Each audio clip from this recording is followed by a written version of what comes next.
നമ്മുടെ കൂത്തുപറമ്പിൽ മന്തി ഹൗസ് എന്ന് പറഞ്ഞിട്ട് മജ്ലിസ് വന്നത് ആരെങ്കിലും അറിഞ്ഞിട്ടുണ്ടോ?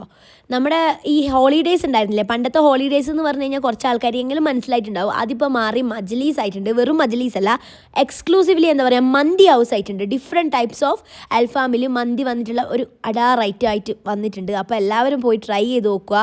കുറേ എന്താ പറയുക, ഡിഫറെൻറ്റ് ഡിപ്പുകളും എല്ലാം ഉണ്ട്. നമ്മൾ മജ്ലീസ് സെറ്റപ്പിലാണ് ഇരുന്നത്. സാധാ നോർമൽ സീറ്റിംഗ് അറേഞ്ച്മെൻറ്റും ഉണ്ട്. പക്ഷേ മജ്ലീസിൽ കഴിക്കാനാണല്ലോ മന്തി, അതിൻ്റേതായ ഒരു വൈബ് ഉണ്ടാവും. ഇപ്പോൾ ഫസ്റ്റ് ട്രൈ ചെയ്തത് അഫ്ഗാനി അൽഫാമാണ്. ഞാൻ അഫ്ഗാനി അൽഫാം ഇതുവരെ കഴിച്ചിട്ടുണ്ടായിരുന്നില്ല. കുഴപ്പമില്ലാന്നേ പറയാൻ പറ്റും, ഒരു കുഴപ്പമില്ലാത്ത ടേസ്റ്റ്. പിന്നെ ഇതാണ് പെരി പെരി അൽഫാം. പെരി പെരി നല്ല സ്പൈസി ആയിട്ടുള്ളൊരു സംഭവമായിരുന്നു.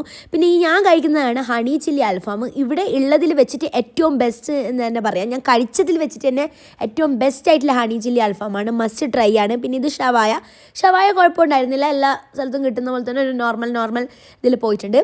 പിന്നെ ഇവിടെ ഉള്ളത് കാന്താരി അൽഫാമാണ്. നല്ല കാന്താരി സ്പൈസി ആയിട്ടുള്ള സാധനം, അതും നല്ല ടേസ്റ്റ് ഉണ്ടായിരുന്നു.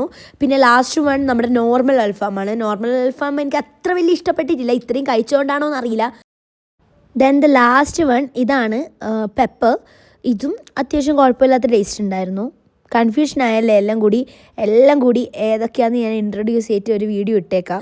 എന്തായാലും ഡിഫറെൻറ്റ് ടൈപ്പ് ഓഫ് സാധനങ്ങളുണ്ട്. ഇത് മാത്രമല്ല, ഇവിടെ വെറൈറ്റി ആയിട്ടുള്ള ഒരുപാട് ഐറ്റംസ് ഉണ്ട്. ഇനി അടുത്ത വീഡിയോയിൽ ഞാൻ ഇതിൻ്റെ ബാക്കി ഇവിടെയുള്ള വെറൈറ്റി ഐറ്റംസും ആയിട്ട് വരുന്നതാണ്. അപ്പോൾ സ്റ്റേ ട്യൂൺ.